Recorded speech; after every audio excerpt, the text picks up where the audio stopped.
Okay, so we're here to talk about monopoly and that most unique of all monopolies, the natural monopoly, the natty monopoly. What to do with them? Should we embrace them? Should we be fearing them? Should we regulate them? All of our public utilities are natural monopolies. If you know anything about California, you know that we've had some problems with PG&E. PG&E is a natural monopoly, and we're going to talk about it. So the promise and the peril.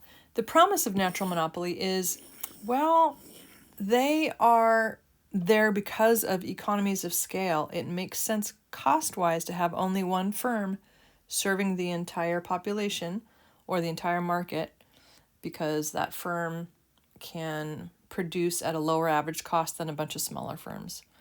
But here's the kicker. There's no guarantee the firm will voluntarily pass along its cost savings to consumers. So this is why basically the strategy is to allow them to be monopolies, but then regulate their prices. And this is how most public utilities are run.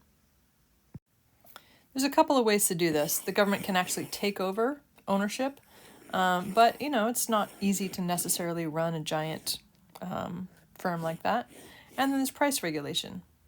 And this is pretty common, where people vote on price increases for their water, their sewer, etc.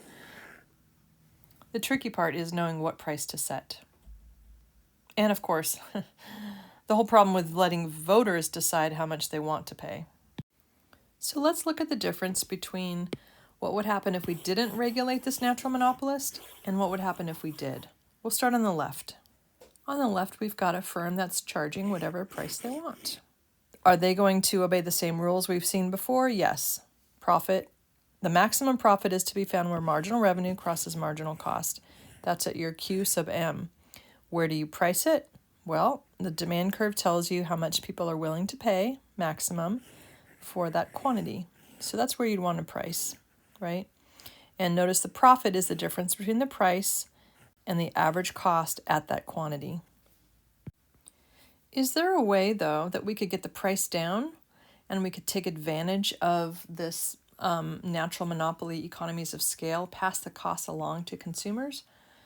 Yeah, so over on the right here, instead of allowing the firm to set whatever price they want and whatever quantity they want, we can actually get a little bit better. We can, for instance, require that they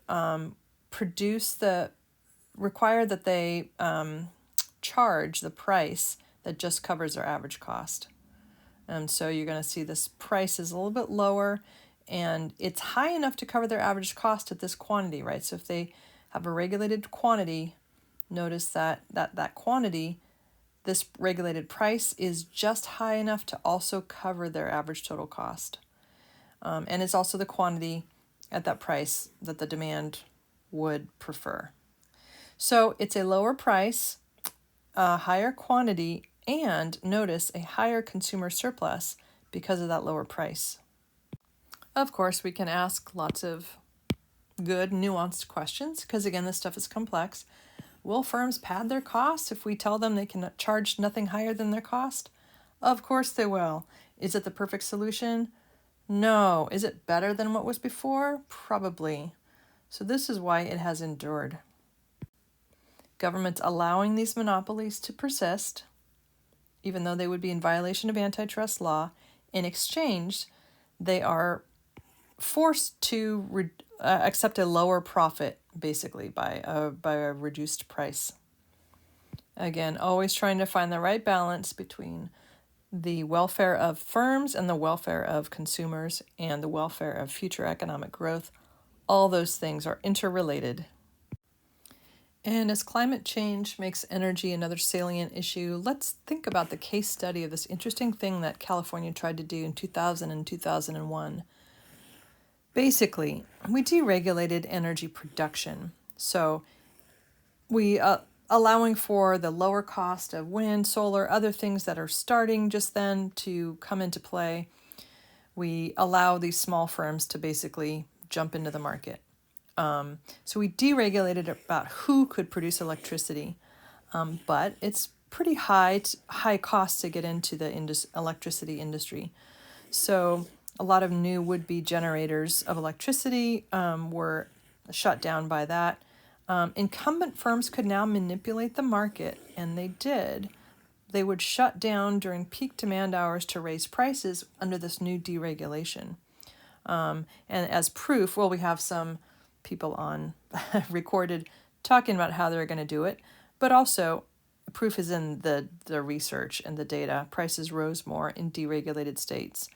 And California specifically, in worry about having this deregulation and what that would do to prices, voters voted to keep prices stable, that firms could not, although they were deregulated in production, they were regulated still in their price. They could not price above a certain amount. And of course, what that meant is sometimes it wouldn't make sense. And so some firms, faced high upfront costs and then weren't able to pass those costs along. And so they basically couldn't make it work. And that's what the incumbent firms really made play with. So we sort of got rid of that, but the electricity grid is still an issue. If you want to solve a big problem, get into electricity markets.